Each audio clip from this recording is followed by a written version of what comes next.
What's up mga kadawit, ayan, at meron tayong bisita na Honda Click version 3 virgin na virgin. Yung may-ari lang ang hindi ko alam kung hindi pa raw ito nilinisan sa kasa. Ito matagal na rin nating customer to dahil ito ay merong legendary Wave 100 before. Dito din niya pinapamaintenance yun. Yun nga lang, nagsawa na sa Wave na dikambyo, kaya bumili siya ng Honda Click version 3.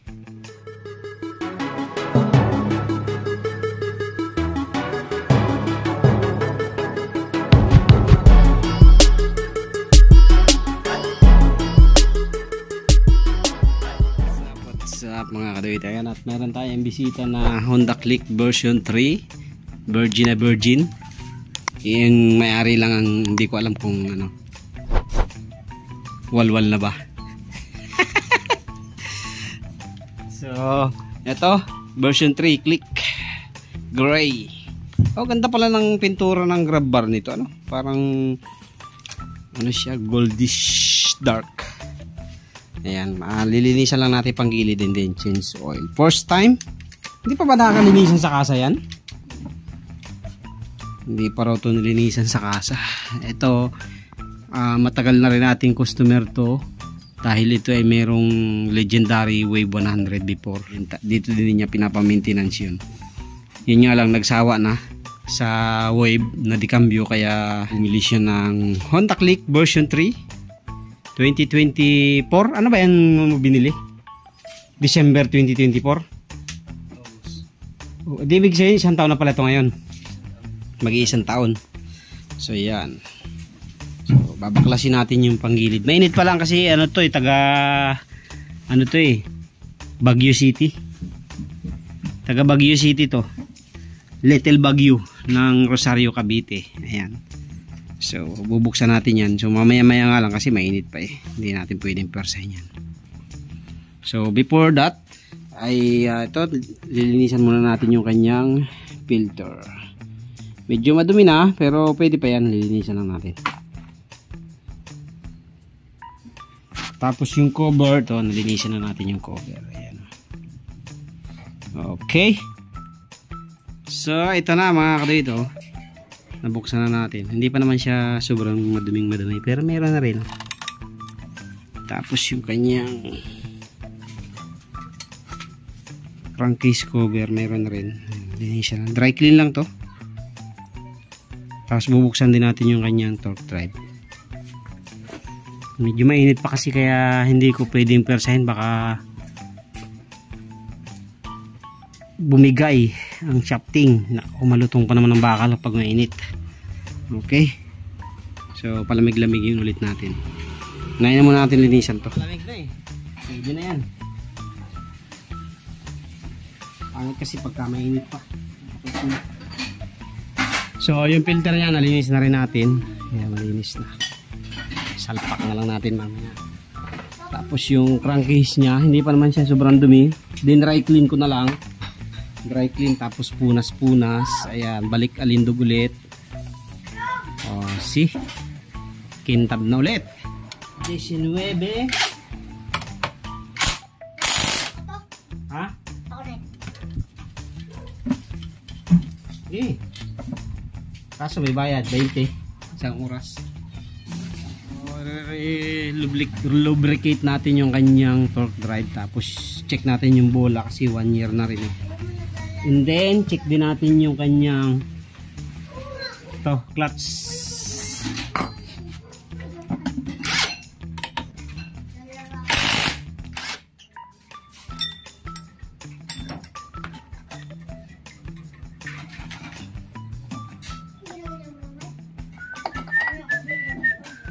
Okay, maganda ang tabas ng ano mo.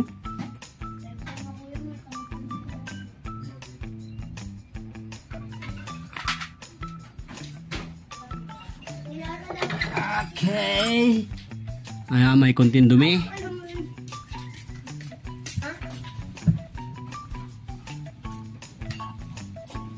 Ito ang titingnan natin kung anong resulta.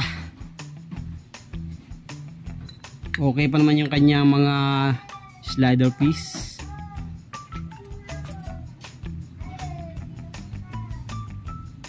May konting tama, pero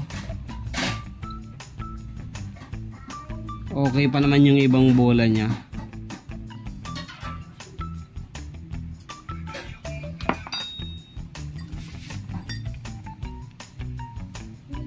So konting-konti pa lang ang damage. Pwede pa.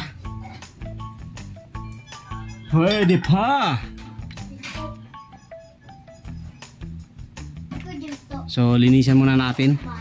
Okay naman sa ating visualize. Yung bola niya, ito lang kasi yung pinaka-importante diyan eh. Kailangan palitan kung may mga ano na. So far bilog pa naman oh. Meron lang ako nakita isa na mayroong konting damage. Ito yan oh. Pero pwede pa yan. Iisa lang naman. Ito dalawa, bali dalawa. Tingin tayo ng replacement dyan kung mayroon tayong makikita.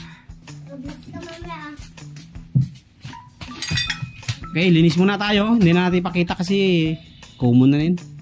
Ito na mga ka-do-it, nakakapag-cleaning na tayo.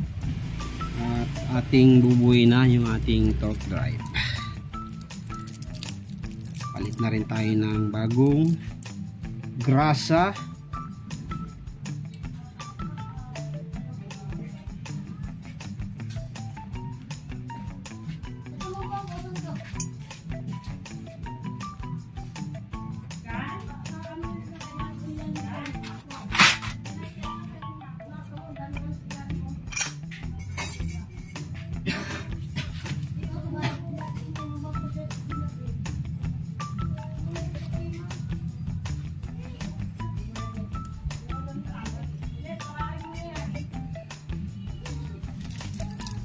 High temp na grasa mga kagagamit natin.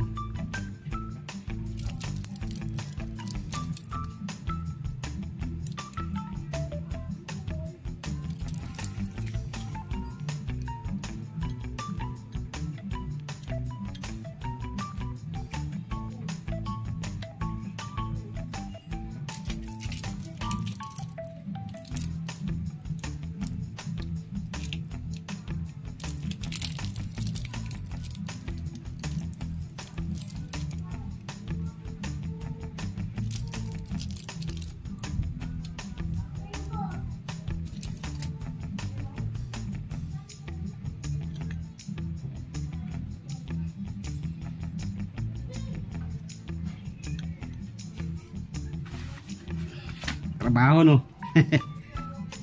Matrabaho ang paglinis talaga ng matik.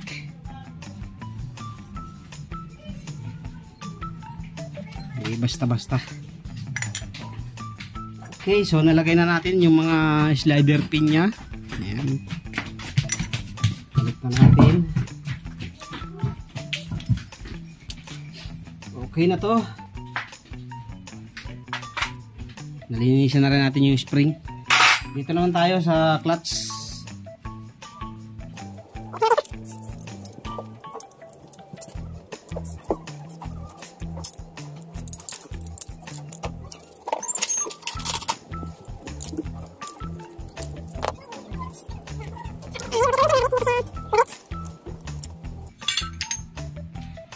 Ito ang lilinisan natin. Tapos na tayo. Ating bubuin na yung clutch nya. Okay pa naman siya, hindi pa siya sobrang dumi. Nag dry clean na lang tayo kasi alikabok lang. Tapos ang nilinis na natin yung spring.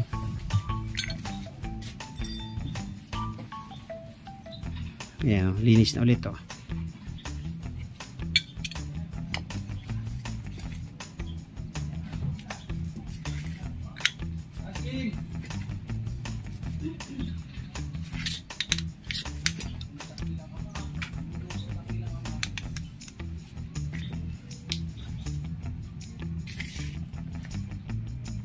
Spray nya stock, hindi pa natin papalitan yan.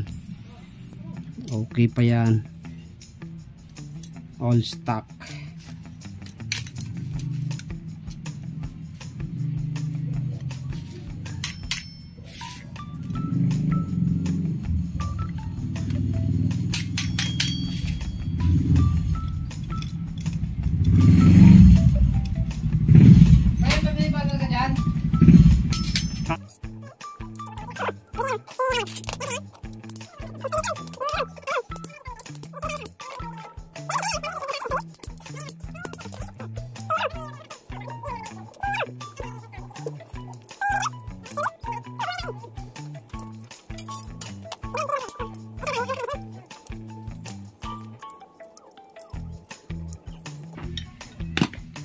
Okay, so tapos na tayo mga kaduit.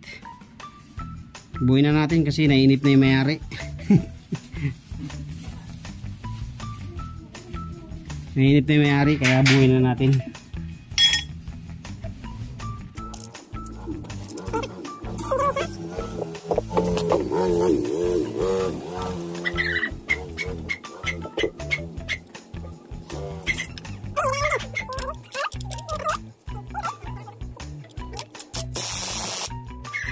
Tapos na tayo.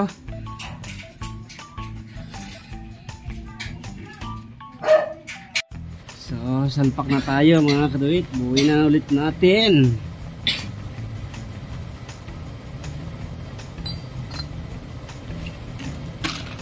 So, hindi pa tayo nagpalit ng flyball. Kasi okay pa naman yung mga flyball niya.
Pakita nga niya ulit.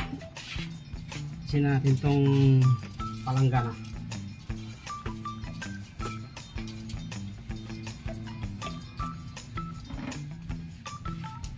Sali muna tayo langis.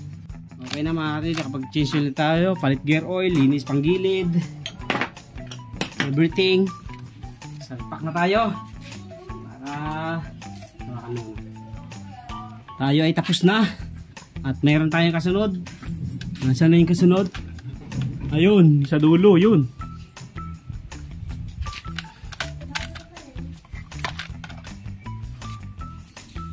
Andar? May pambating ka? Meron dyan, kasabit.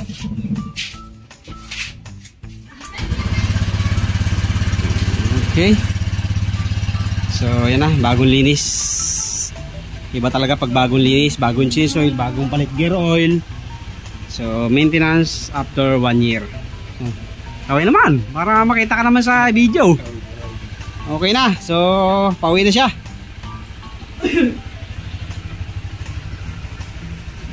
Honda Click B3. Shoutout sa mga tropa nating bumisita. Ayun, mayroon tayong susunod dun mamaya after lunch. Pero ngayon, yun muna isang Honda Click din yan. Linis din yun, panggilid.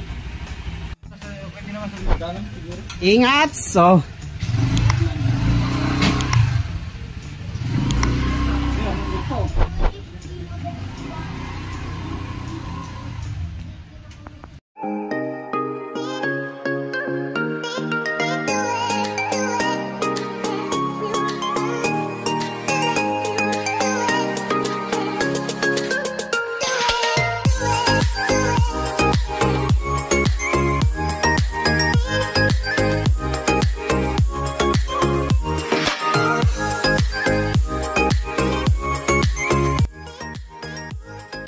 Ito, next natin, Honda Click B3 ulit.